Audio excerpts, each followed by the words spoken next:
Good afternoon. We are in Bartow, Florida today, interviewing Mr. JORDON J. CORBETT. We are here to interview him at 2:00 p.m. on May 20th. This is Monday, May 20th of 2013. Those present are his wife, Mrs. Marie McCloud. My name is Sherrod DuPree, and we have our photographer, who is Deborah Hendricks. We are all gathered in the home of Mr. CORBETT in Bartow, Florida. Good afternoon. Good afternoon. It's a pleasure to be here this afternoon with you. And it's a pleasure to have you here with us. Well, thank you. We are representing the University of Florida, and also this will be shared with the Library of Congress.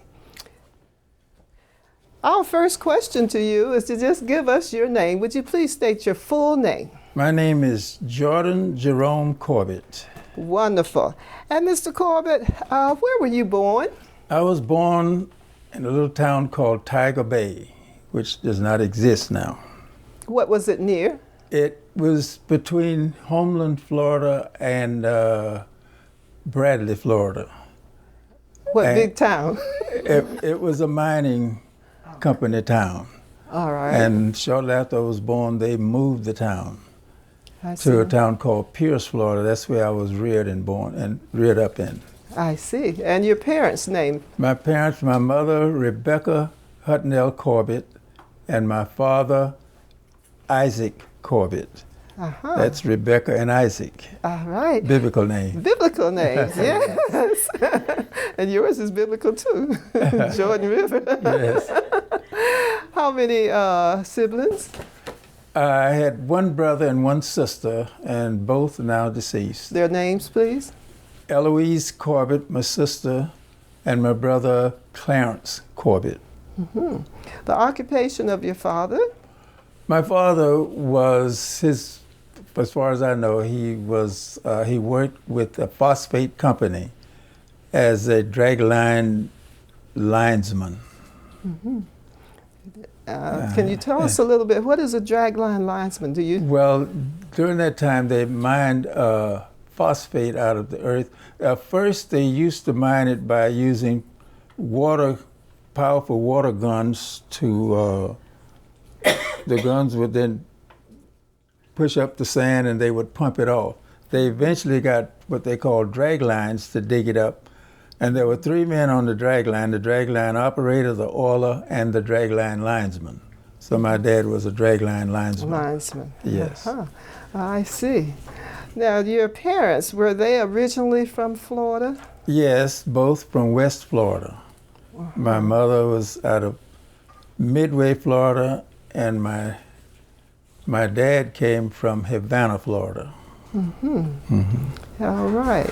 And so did you get a chance to move from place to place with the work of your father? No. Once I was born in November, they moved the whole community to Pierce in December. I see. And that's where I was reared, uh-huh. at the mine at Pierce, Florida. The company at that time furnished almost everything. They furnished the homes, they furnished the transportation to take them to work. Uh-huh. I see. And they furnished the homes and almost everything during that time before. And you got accustomed to being handed out. At a period of time, they turned it over to them so that they could take their own. I see. Yes. Was it the homes were they called commissaries, or what did they call the areas where the homes were?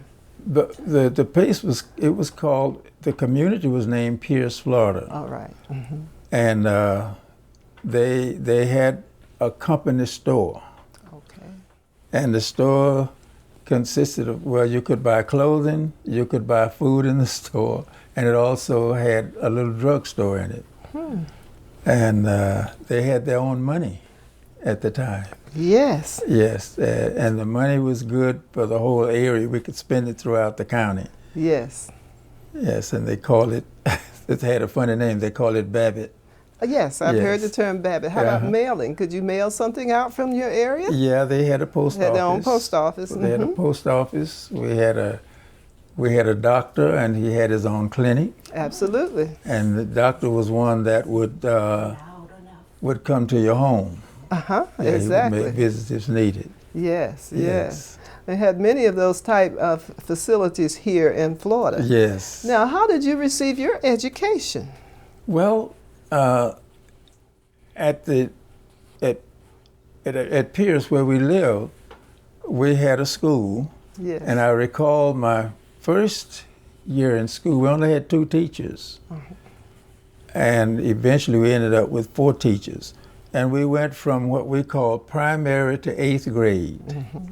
After finishing 8th grade, we were transported from Pierce to Bartow to the high school. We had to pass a couple of high schools. There was a high school in Mulberry, which was closest to us, but at that time everything was highly segregated. And that high school was only for whites. In Polk County, they only had, I remember Rochelle, Bartow, and a school in Haines City, Florida, and Lake Wales, where they had high schools for minorities. I see. Yes. And the year I started the high school was the first year that they started busing students out of our community. Before that, they had to furnish their own transportation. Yes. Do you remember what that year was? Yes, that was in 1938. 1938. Yes. And were your buses actual buses? Because I've talked to people in the past and it was a truck. And they put a top over the truck and put the students in the back of the truck to carry them, and they considered that a bus. This was a school bus. All right. But it was a different kind from what we have today because the windows had screens in them. That the screens, they didn't have let up and let down windows, but it was a school bus. I see. Yes. I see. I bet you enjoyed those days. I did. I can imagine. Yeah. Some of the friends that you had, who were some of the people that you were associated with, your classmates? Well, I remember one who we were good buddies all the way until his death. His name was Henry Moore. But there was quite a few in my community that I can recall, and most of them now passed, but James Bruton, Louis McDuffie, Hoggy Reddick, G.H. Hayes, Gadsden Black. We were a school from 8 through 12, and I'll never forget that during that time they had basketball tournaments, and of course things were segregated. Tournament would be at Florida A&M. And as an 8th grade school, we played in the district tournament here in the county. And we played the high schools, and we won. We went to the state tournament as an 8th grade school. I know you were proud. Oh man, that was something to go to, and I'd never been that far out of my community. You thought you'd never get to Florida A&M. That was I can imagine that was quite an experience. It was an experience. Yes, a wonderful experience. We didn't have any men teachers, so the coach of the team happened to have been one of the players. But we have, of course, one of the teachers had to chaperone us. Yes. So the teachers were women.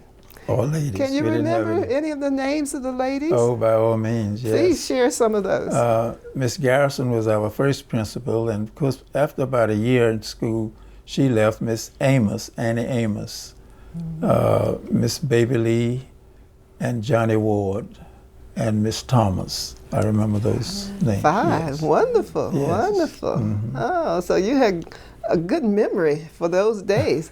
Now, what did the people do for entertainment? I know sports was important, but what else? Did they go to church, or did they, talk with family? What did they do? Church was a big deal in our community. They had the company set up what they call a community hall, where they would have activities. Yes. Now in our school activities, that's the one thing I remember. Our teacher, we always had to participate in at least 2 or 3 plays per year, and they would be in the community hall. And different from now, you couldn't read your parts, you had to memorize your parts. You had to learn them. And that was a big event for the community. Any of the school activities there, but they also had, I'll never forget when once a week a person would come in with a movie. Mm-hmm. In the early years it was silent, and the guy would show the pictures and talk about what was going on. That was exciting. I can imagine. Yes, that was to see the picture moving. And occasionally there would be dances. They would have and these would be bands that would come in and play. Mm-hmm. And the way they would advertise during the day, they would get on the porch and play, and people would gather around before the event started at night, you know. That was a big deal. I can imagine. And they also, during special days, there would be big picnics and outings. Did they have a May Day? And the company would furnish most of the food. Mm. Oh yeah, big May Day celebration. Mm-hmm. Any other holidays celebrated? All the holidays. All Thanksgiving. Holidays? Mm-hmm. And of course, there was also the Emancipation Day was a big day during that time. Yes, yes. Now, what day did you all celebrate Emancipation? Do you remember? Was it in May? I believe it was May. It was in May. It's usually May 20th. It was May, that's right. Yes, it was May. Yes. It's usually around the maypole and all the other activities. Maypole. Yes, I put into that. one. So you all had a wonderful time in your childhood and growing up being a young man. I remember being very happy. We didn't have much. Everybody had about the same. I remember when the first radio came. And I'll never forget to hear the fight with Joe Louis. Yes. We had about 2 radios. The fella said there's a big radio on the porch, and we'd gather around to listen to the fight. Everybody wanted to hear the good news. Yes. One telephone, they had what they call a boarding house, but it was like a little store and a little restaurant. You know, and that's, I'll never forget when I was in the service. If I went to call home, I had to call the boarding house. They'd have to go get my mother. She would have to come. That's true. And talk, yes. Absolutely, yes. And usually a phone would be at the commissary, or if you had a sheriff or something like that, and the one at the doctor's house usually had between 4 and 5 phones in a whole community. Yeah, that's right. And they were in key locations. Now, tell me a little bit about your religious background. Well, yes, I became a member of the church when I was 13 years old, and my denomination is African American Episcopal. AME. AME, yes. African Methodist Episcopal. Now you're African, you're AME. AME. Not AME Zion. No, AME. AME. Okay, so Allen was your founder. That's right. Bishop Allen. Okay, yes. I had the opportunity to visit the church in Philadelphia. In Philadelphia. That's a wonderful experience, isn't it? It is. It's very wonderful. Yes, it is. Yeah. Now, let's change a little bit. After you became an adult, I understand you went into the military. Yes. Let me go back to something else about the church. My mother was a minister. Oh, wonderful. And the church is out there now in Bradley, Florida. She started that church. And your mother's name again? Rebecca Corbett. Okay, and the name of the church? It's Greg Ann AME Church. She named it after one of our bishops, Greg Ann, Bishop Greg. Okay. And they call it Greg Ann. All right, and you're still operating today? Still operating today. Isn't that a wonderful thing? Yes. That's a beautiful testimony. It really is. It truly is. Yes, I know your father was proud. Very much so. And how did she discipline in her home? If she was a minister. Well, yeah, we had a lot of respect for Mom. My mom was more lenient than my dad. All she had to do was say, I'm going to tell your dad. And that settled everything. But don't get her upset. I hear you. Tell me this, did you all have to learn any Bible verses, scriptures? Yes, we did, yeah. You know, and during that time they had catechism. Yes. You had to learn that too. And, I wished I could recall like I used to. We had to learn the Old Testament, the New Testament, and things like that. Of course. And how about poetry? Did you have to learn any poetry? Oh, yeah. Of course. Oh, man. And I had a problem remembering, but I would make it somehow. You got through. I got through. I understand. But you could not read. You had to get up and recite. You had to recite, and you had reciting days, didn't you? Oh, yes. Yes, and for us, it used to be every Monday morning. Is that right? Yes. Yeah. It was reciting, and they gave you a whole list of poems and so forth to learn during the year. Right. You could select whichever one you want, but you had to be prepared every Monday. You had to be prepared. Yeah. Now, health-wise, you mentioned there was a doctor in the community? Yes. So you were able to get the services needed, health services. And he was one that would visit your homes. Yes, yes. If you were sick. And they had a clinic. Okay, that's good to know. They had a clinic. And in fact, I was one that they put in the clinic when I was a kid, about 5 years old. The milkman used to come through. We had, at that time, the roads were dirt roads, you know. I don't know, somehow my mother told me I ran in front of the milk truck and it knocked me out. And they kept me in the doctor's clinic for 2 days. And one other thing, it did help. My dad stuttered and I stuttered, but after that knockout, I stopped stuttering. Well, listen to that. After being hit by After being hit by the milk truck. That is interesting. So whatever it was, it had a good response, even though it was a blessing in disguise with all the other stress that you went through to get your body well. Right. That's great. All right, I guess at this point we can move a little forward to your early adult life. Yes. Oh, but you asked me about my high school. I went to high school here in Bartow, and I think I told you. And at that time, it was grades 9 through 12. And we had, the total population at that time was less than 300 from first grade through 12. All the schools were combined. I played football, basketball. You were active. And I tried to do track. But we had to come to Bartow on the bus, but we had to get home without the bus. So you all had to walk home?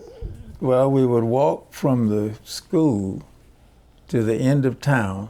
It was so happened every afternoon a certain truck would come along and pick us up and carry us as far as Mulberry, which was 4 miles from our home. And some days we would walk home, some days we'd catch rides home. Oh my goodness. Yeah. So when did you get home? Was it dark when you came? Most of the time it would be dark. It would be dark, yeah. And you probably would be hungry too.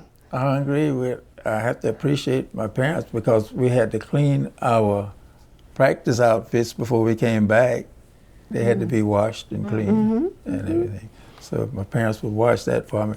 They wouldn't be quite dried when I got ready to go back to class, but we'd dry them out. Riding the bus, I'd bring them back to school and hang them up so we could practice that afternoon. Absolutely. Yes. Now, what did you do when the weather was not very receptive? We still had to walk in the rain, huh? Yeah, we still had to walk in the rain. And you know, for some reason, I didn't complain. I look back now and wonder why. Well, it made you a strong individual, mentally as well as physically. It did. Yeah, and that's so important to well-being. And you had a respect for work. Yes. And you had a respect for people. That's right. And a respect for family. For family, right. And of course, you had the morals to go along with it, with your mom. So that made a whole young man. Yes. But that is good that you shared that with us. What was your best subject in school? I would say mathematics. Ah. Yeah. I used to like to read, but I didn't like to write. Okay. I had to learn to do that as I finished high school because writing was required, but I majored in math. All right. And I majored in math, and I had 2 minors in health and physical education. Excellent, excellent. Yes. Okay.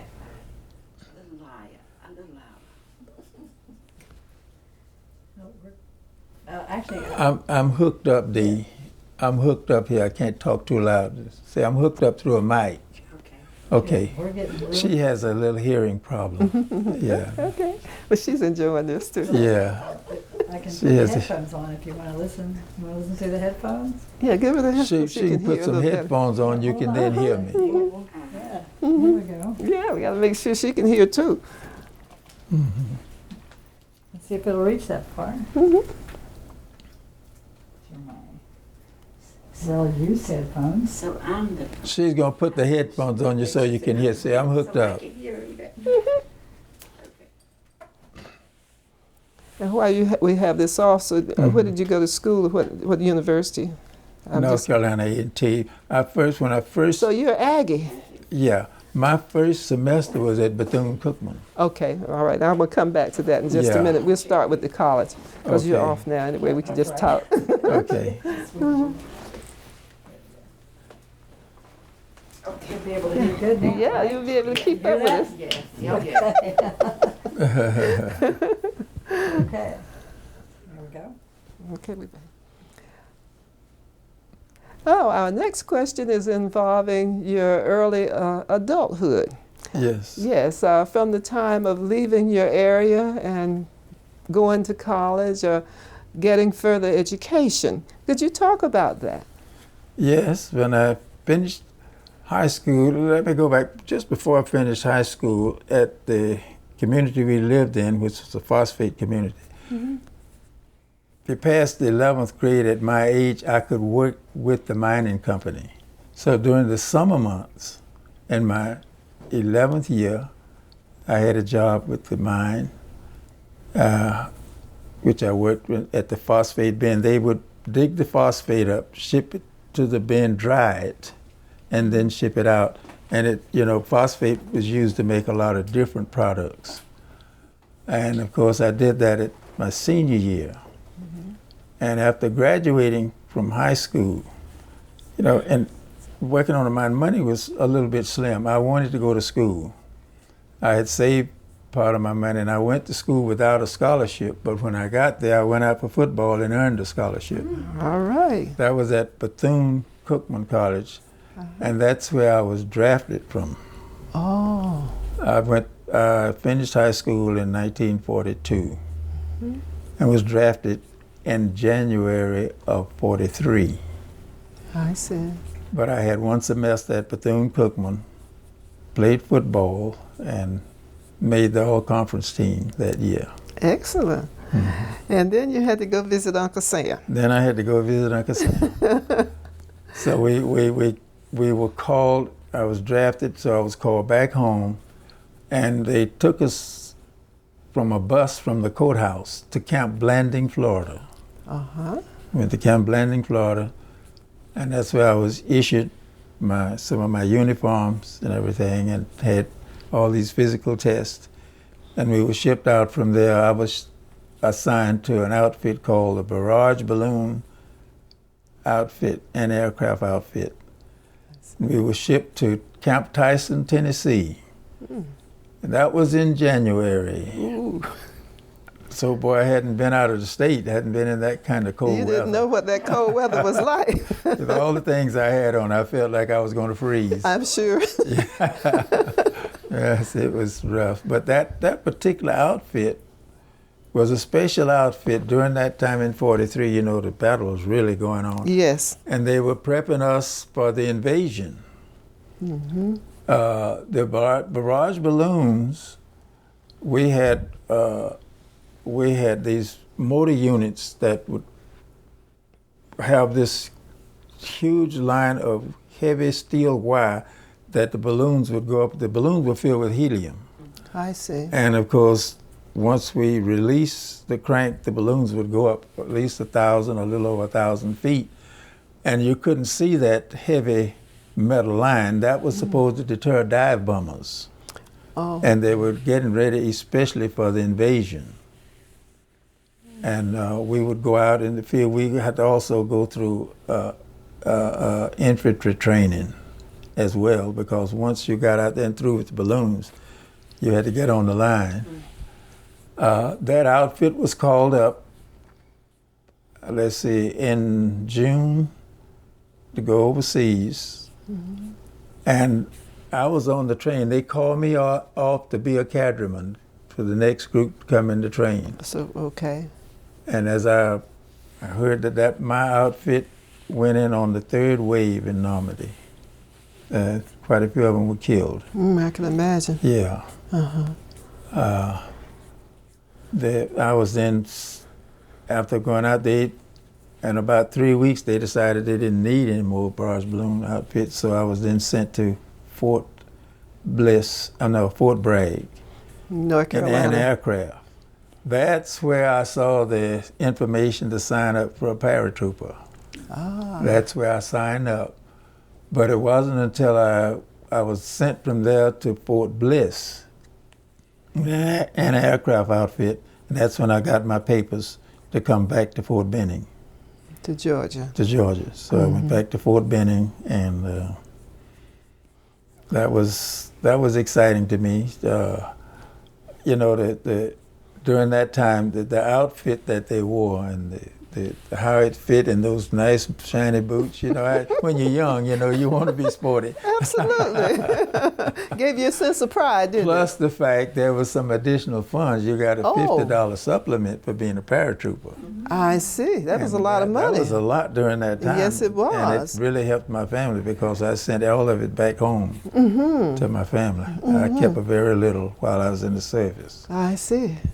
So I was so impressed when I saw Walter Morris and Sergeant Green came out there, and I'd never seen somebody dressed so sharp, you know.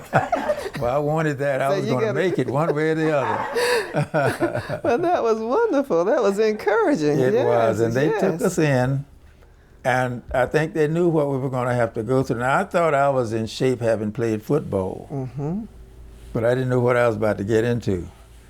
So before they sent us to the regular training, they kept us about 10 days with their training. And boy, was it tough. We had to get up every morning and run around the airport. That was about 3.5 miles. Every morning. And go through the exercises. So when we went over for the regular training, there's usually about a 50% failure, but the group I was in was about a 98% passed. You guys were determined. Yeah. You were determined. Yes. And that first jump, I remember when I was a kid, I always wanted to go up in a plane. And the barnstormers used to come about 2 miles from us. You know, they had these biplanes. They'd come and charge 50 cents to go up. I never could raise that 50 cents. So I'd never been up in a plane. So the first time I went up, I had to jump out. You got your wish. When I called my mom and told her I had joined the paratroopers, she said, "Oh yeah." She said, "Well, what do you do?" I said, "I have to jump out." She said, "Boy, you lost your mind." I'm sure she did. Would you explain the bomb troopers just for the tape? The what? You mentioned the bomb stompers. These were guys that would come around. They had these, some were biplanes, some were single wings. And they would come around on fields. They had an open field. They didn't have an airstrip. And they would have, you know, two-seaters. They would sit a couple of people in the back for 50 cents, and they'd take you up about 2 minutes. That looked like a long time. And could ride and take another group. Yes. And it was only about 50 cents. And I think the adults paid $1. We had to pay 50 cents, and I never could get that 50 cents. You never could get the 50 cents. Yeah.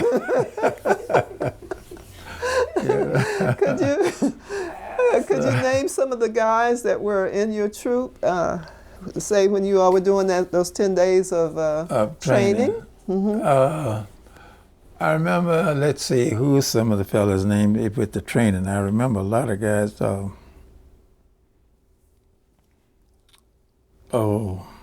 were several guys I stuck out with that was already there, but I'm trying to think who was.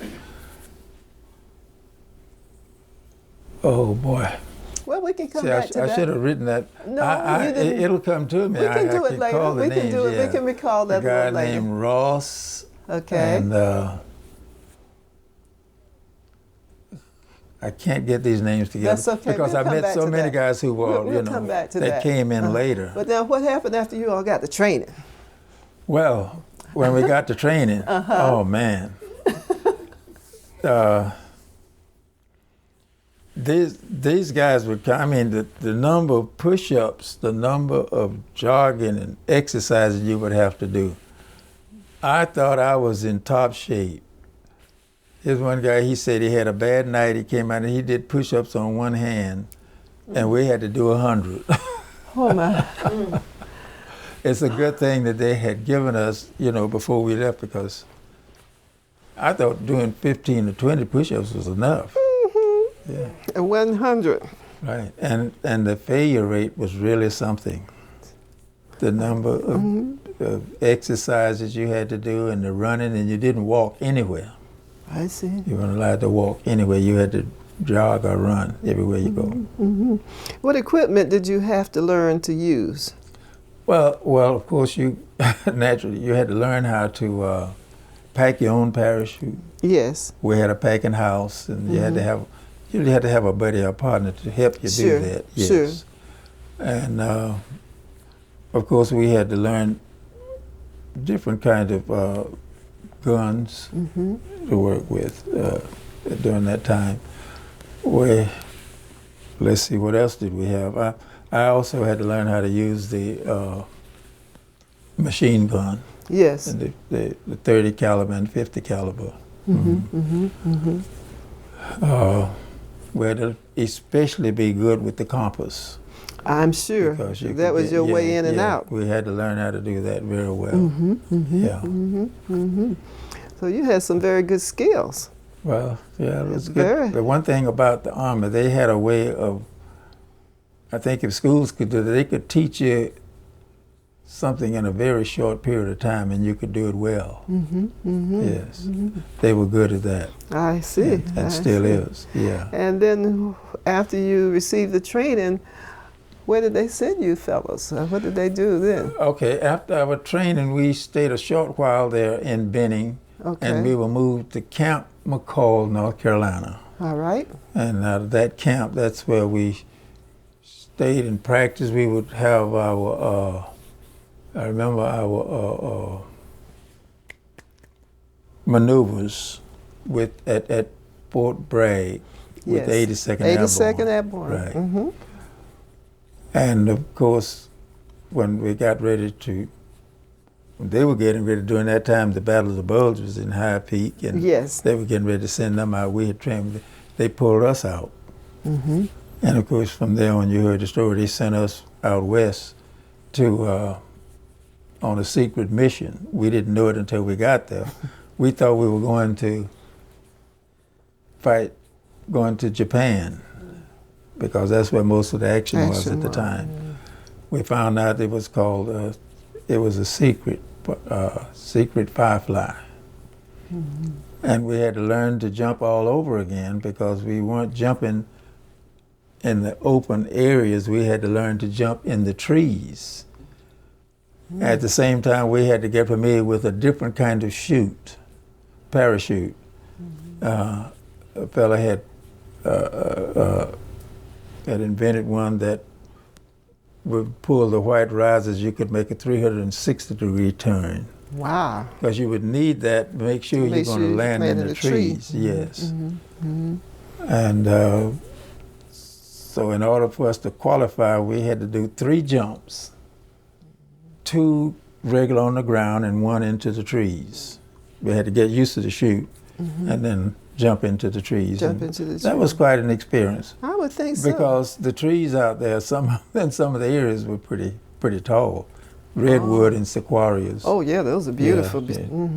Some of them go almost 300 feet tall. And during some of our jumps, when we were qualified to go on the missions, there were quite a few missions. And my first mission, I didn't have to jump. We landed on a small airstrip and walked to the fire.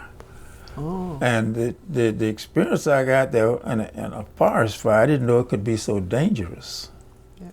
But it's good to be young and strong. I hear you. We were fighting the fires, and it seemed like nothing is happening. We had rangers that helped us, forest fire rangers, and they were good. Mm-hmm. They really were good. They helped us in all kind of ways, and they warned us of being alert and ready, because sometimes the fire is really burning. You have to back off. They try to spray it down, but then when it gets down, you're shoveling, trying to cover areas to keep them from springing up again. But some of that stuff is built up. All of a sudden, if one part catches fire, it's like an explosion. All the oxygen goes out the air, and the heat is tremendous. I remember one time almost about 13, 14 of us together, and everybody's eyes were singed. I can see that. Mm-hmm. But being young, when that fire exploded, we were up on a mountain, of course, and down below about 200 feet was a stream. Boy, we got to the stream in a hurry, and water was cold as it could be. But it felt good, though. But landing in the trees was different, and you had to come down on ropes. Mm-hmm. But we had a different outfit from what we would normally have. Our outfit, we had a headgear which had a metal screen over it to keep, in case to protect our face, and a special kind of suit to protect us. And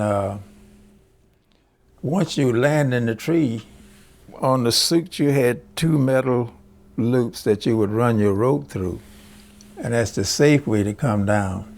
But the trick is that you're on the side of a mountain, and the trees sometimes you look like you're near the landing area. Mm-hmm.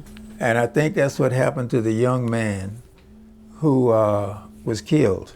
I think he thought he was near the ground when he released, and I don't think he had enough rope, to be frank. Mm-hmm.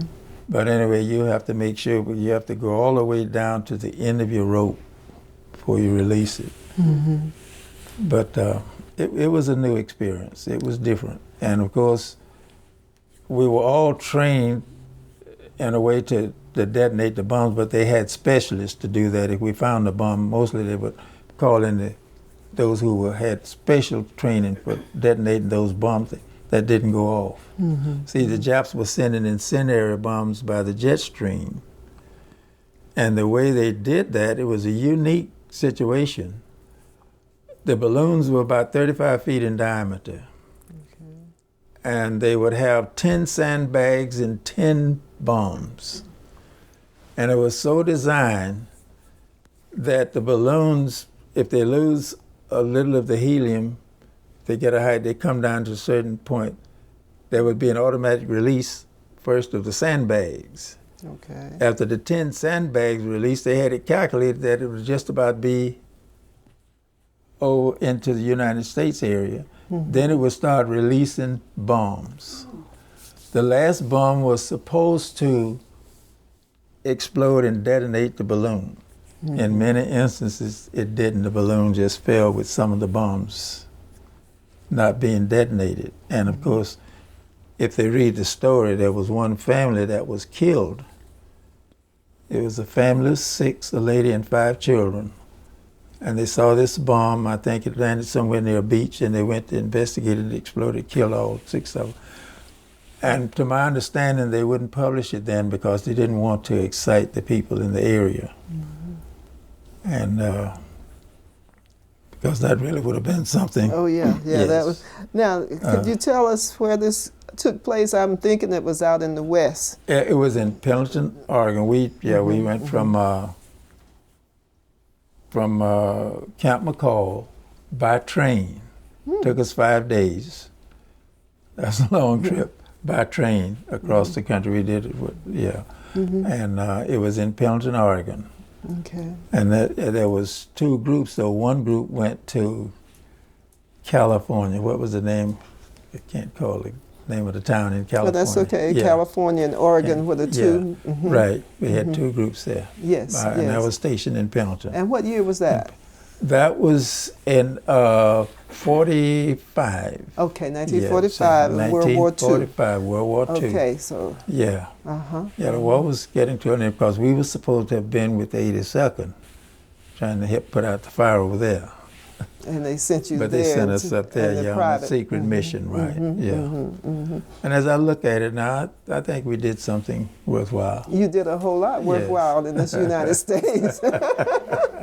Even though you thought you wanted to go overseas. Well, you know how it is. You're trained to fight, and you want some of the recognition and all. Watch it.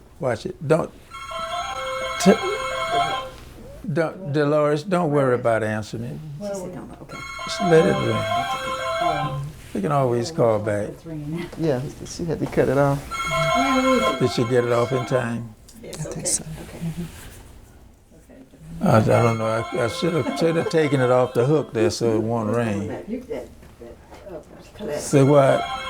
Ask her to see We bring can my. just take it off the hook or whatever. Before we start again, because of our time, Yes. I wanted to have you and Marie talk a little bit about Okay. her father and your relationship and a little bit about the Triple Nickels. Okay.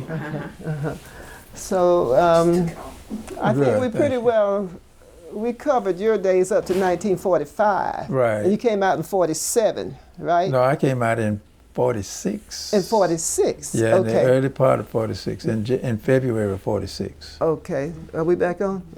All right. So February of 46 was when you were discharged. Right. And you had an honorable discharge. An honorable discharge. Absolutely. And your rank? Sergeant. I was still sergeant, And you, yes. okay. Mhm. And then what was your next stage of life?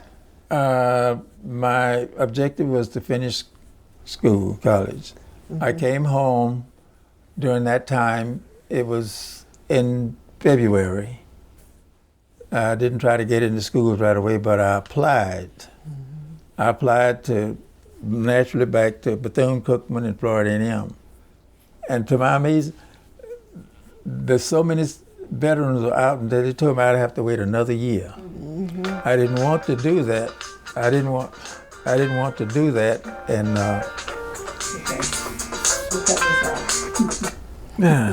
I should have cut that off. I guess I forgot to say it loud. No, what did we do? Okay. Yes. I did not want to wait that long. So during my stay in the service, I had an opportunity to meet Coach Bell. He was assigned especially to work with soldiers in the area of sports and physical. He was at that time he was drafted from Florida A&M. He was the head coach at Florida A&M. So I couldn't go to Florida A&M, the Bethune-Cookman, and he was at North Carolina A&T. So I called the college. They told me, well, the same problem. So many veterans. They said, but if you can find a place to stay, we'll accept you. And that was during the summer months. I made up my mind, and I went early. By going early, they was just starting football practice. I went out for football and made the team, so I had a place to stay. That was a good way to get it. So, my major field was mathematics. I majored in math, and also minored in health and physical education.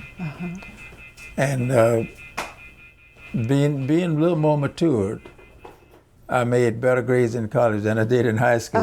Yes. I was a real good C student in high school because my mind was on sports.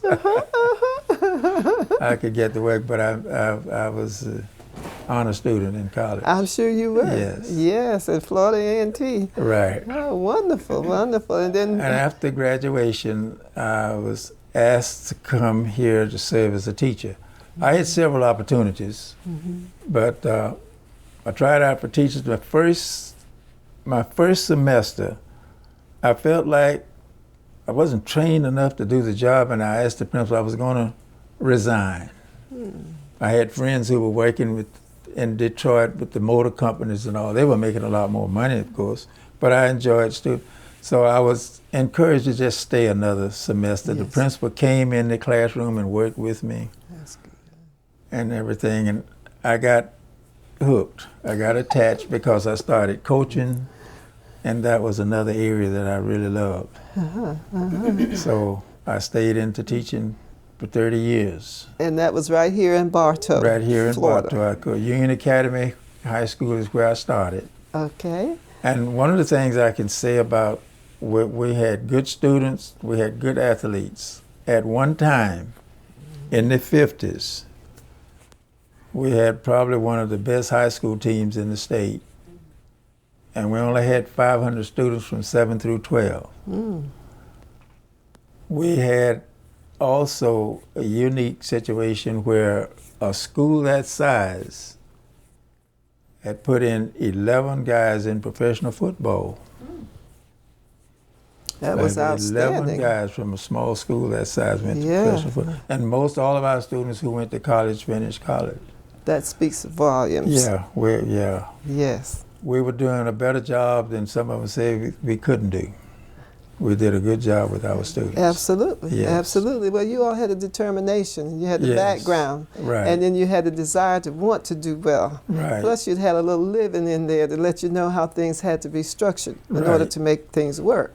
And that all pulled together and made it a good person, not only out of you, but you were able to transfer that knowledge to the youth. And you know what? I really think, and especially those 3 years I spent in the service, and especially those last ones with the people like Morris and Sergeant Green and Biggs, they were determined to make sure that we were going to make it.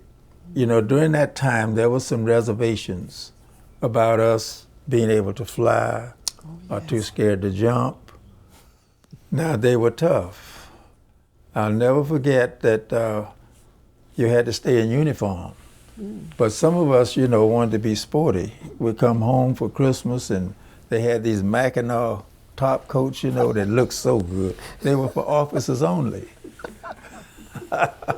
Bunch of us got our coats and went home, you know, and came back. And Captain Williams, we called him Black Daddy.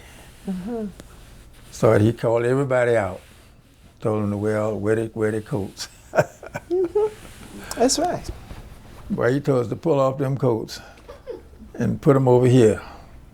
Boy, get me that gasoline. I told you why out of uniform. But they wanted us to stay right, and they wanted us to be able, you know, to represent Yes. what we were supposed to represent. And that's right. Yeah. That's proud. And I learned a lot. Yes. These officers we had were proud officers. And they made sure that we stayed in line.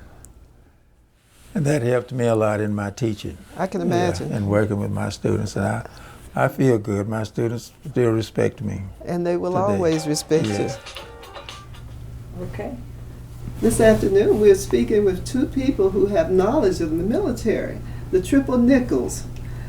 We have a daughter of a Triple Nickel. Her name is Marie McCloud from Hawthorne, Florida. And we have the gentleman who is Mr. Corbett. They call him J.J. Corbett, but his name is JORDON J. Corbett. The two of them will speak about the activities concerning the Triple Nickels. Of course, Marie's father is now deceased, and she will speak in his behalf and talk a little bit about their interaction, how they met. Not only how did they meet, what they have in common. All right, we'll start with Marie. Well, I consider this a blessing and an honor to be here today and to be with Mr. JJ once again. I met Mr. JJ just really through trying to come together with a community organization in the community of Johnson. I thought I don't know how to unhook that.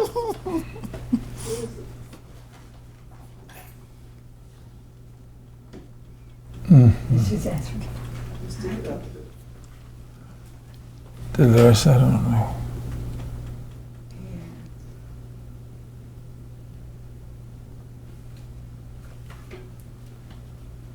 We do a lot of editing. So.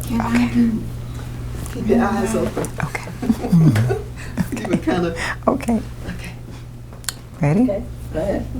I am at this present time the director of a youth organization, youth training program. We call it YTP, and we were putting together a community project. And I had lost a lot of information concerning the Triple Nickel, and I must say that a lot of people had never heard of the Triple Nickel. But I, being the daughter of a Triple Nickel, I thought that would be appropriate for that, to do that. And just so happened I was able to get in touch with a Mr. Morris, who was not feeling well at that time, who put me in touch with Mr. JJ. And this has just been a blessing. The moment I saw Mr. JJ and saw all the Triple Nickel pins and whatever, it just brought back a flood of feelings that I had for just my father. And I'm just feeling honored to even be here today. And I feel honored having you here today. Thank you. Thank you. And that's how we met. Mr. JJ came down and did a magnificent presentation for us in Hawthorne, and we're still talking about that interview right now, and we want to have him back again. We won't put him on the spot. He'll just be our special guest. And we'll just treat him with royalty, which we just love having him there. It's just a fountain of information that is traveling with Mr. JJ, and I just feel we're blessed to have this interview. And I feel blessed having it with you. I would like to ask Mr. JJ, I didn't really get a chance to get a lot of his time when he came down to do a presentation for us. But I in listening to him, I just really knew that my father was in the military at a time when it just wasn't very popular for men of color. And just would like to let him tell me just some of the things that African American males went through in just trying to endure. They were given assignments, but it sounds like it was made difficult for them to fulfill the assignments. Yeah, things were different from what they are now. We had to go through a lot, and sometimes, as I look at it now, I wonder how did we stand it, but we were able to withstand it, I think, on the basis of how we were brought up. I remember in several cases, even after I got my wings and would go into town, we would be stopped sometimes by the MP saying that, boy, you're out of uniform, you know, and things like that. I had several, one situation that was really unique. Well, it was hurting at the time when I was on the train coming from Pendleton, Oregon home through Texas. Train stopped so we could go to the restaurant, but we couldn't go in the front door. Wow. So I wouldn't go to the back. Wow. But what we saw, me and my friend, was that about 15 or 20 prisoners, German and Italian prisoners, were marched in and sat down. I was in uniform. And that was the kind of thing that really, you know, hit you. But you know, even when you came home, and I enjoyed all of my stays, but there were moments, you know, you wonder, Yes. you know, why did it have to be that way? But I'm so happy to see the changes that have come about, and there have been some great strides and great changes. And sometimes, like the good book say, you have to have patience. Yes. Things don't happen. Or you can legislate on paper, you can't legislate hearts, and it takes time. Well, my father served a total of 30 years. And when he came, when he retired, he was not really happy about what he found when he came out of the military. I would say he was bitter at some of the treatment. He felt the soldiers should have received better benefits and better treatment than what they had. But I will say my father still had a good life. Okay. Somebody's probably concerned if we didn't answer the phone. They want to know what's going on. Okay. We had a little sickness here. Open the door. Yeah. Hey, but Can you that, open it there? Yes, I can open. that's a good neighbor. Yes. It's open. That's a good neighbor. Hi. What was that? The cool now. Cool now. What is this? No, I told him not to come. AC, the air conditioning. We're doing it. Let's- We're gonna do- Can you come back in about an hour? The- 30 minutes? You have to get off the. Give us an hour. You got it. Oh, they're gonna come back. He said come back Okay. in an hour. All Okay. right. Okay. We're gonna get through this. Okay. Okay. I'm trying to remember where I Wow. was. Talking about, People supposed to come to check my air conditioning units and clean them Oh. out. Yeah, What was I I saying? forgot about that. sharing What was I saying? about her Well, dad. yeah, in relationship to your dad, and then he gave an example. Oh, I was saying he had a very And then he said he was bitter when he came out. yeah, And, yeah, but he had a good life. My father, after coming out of the military, began to work for the Postal Service, and he also went back to school, and he was able to, like I said, take care of his family, have a very productive life between his pension from the military and the Postal Service. So, I mean, everything worked out in the end, and we were blessed. Yes. It was just, I really lost a lot of information because he was bitter and didn't choose to talk about it. Yeah, and I think that could happen. I guess I had a little different attitude. I tried not to let that get inside of me. So when I came out, I got a job as a teacher. I enjoyed the teaching. I taught for 30 years. I had success as a teacher and as a coach. I had 3 track championship teams. And I was never the head football coach, but we had 10 years of football at one time. One season we had a no loss. The others we might have lost one game or so, but we had very good athletic programs. But we also had good scholastic programs in our school. Okay. Yeah, there was a lot, and there's still a lot to be done, but there's a lot has changed Yes. since that time. Yes. And I'm happy about that. I was able, after teaching, I retired from teaching in 1980. And I told him I retired and really got busy. That's right. Yeah. I was elected to the school board here in Polk County for 12 years. Wonderful. And Polk County is a pretty large district. Yes, it is. I taught for 30 years and I thought I knew what was going on. It's not until you get into politics to find out what's really happening. I believe. And that was quite a challenge to me as a school board member.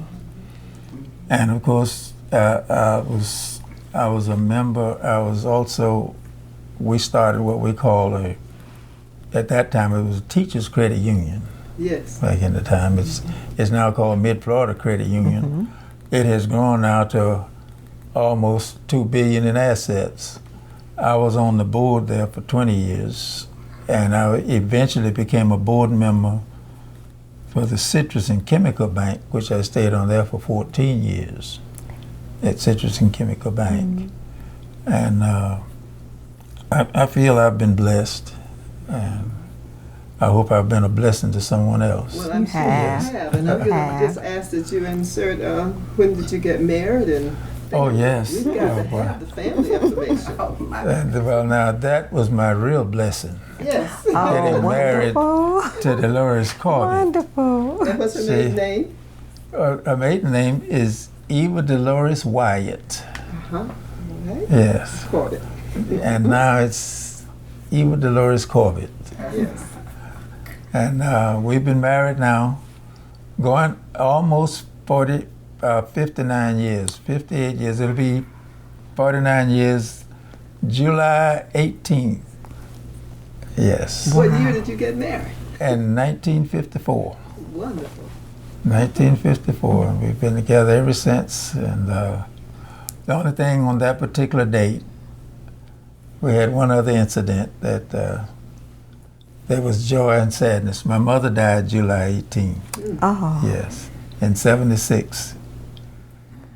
So I have two things to remember. Yes, you yes. did. Uh-huh. But we've had a wonderful life. We have one son, Okay. and he has two children, and one of them has two children. So we have two great grands, and And that's your a son's joy. name? And your My son's son's name is Jerome, and he works for the school board. He's a senior director for the school board. Yeah. In fact, he was here not too long ago. Mm-hmm. Yes. Mm-hmm. So, and during my teaching career, like I said, I had 3 championship track teams, and we had very good success with football. So in 2008, to my surprise, I was inducted into the Florida High School Athletic Association Hall of Fame. And then 2 years later, I was inducted to the Polk County Polk County Sportsman Hall of Fame. So. Could you tell us a little bit about your wife's occupation and some of her habits? Yes, my wife. When I married her, she was in home economics teacher, and she taught school for 41 years, mainly in home economics, and she ended up teaching at a vocational school and teaching drapery making. And she made all the drapers in this house. Wow. Beautiful. I made all the drapers, and she did a whole lot in designing what you see here. I was interested in the Yeah. Yes. I've not seen that too much in homes. Yes. But I have Yes. seen that in some hotels. Yeah, a fella I knew that did carpets, and we saw some place where they had some designs, and the Lord wanted to find out. The guy said, "Yeah, I could do that." He put these two together. They're beautiful. Yeah, the guy did that sewing himself. Gorgeous. Yeah, young man. My wife is from Philadelphia, Pennsylvania. She has a living brother, she has a brother and a sister who has passed and deceased. Her mother, Philadelphia, because she passed was it 89? And she lived to be 102. Wonderful. Wonderful. Had never been in the hospital until she turned 100. So she was in good health. She was a lady that lived in a 3-story building by herself and was up and down the steps. That was her exercise. That was her exercise all day. Up and down those steps. Things have changed for us. We both of us last year in 2012 had our 90th birthday, and we feel blessed. Oh my. Okay, the last question, we don't have it on yet, do we? It's on. Oh, That's all okay. I'd like to ask you if there's anything that I did not cover that you would like to make sure is put into history concerning you. You know, I would like to say one thing about the community in which I was reared. Yes. We didn't have a lot, but I didn't know that. I was happy. We didn't have a car.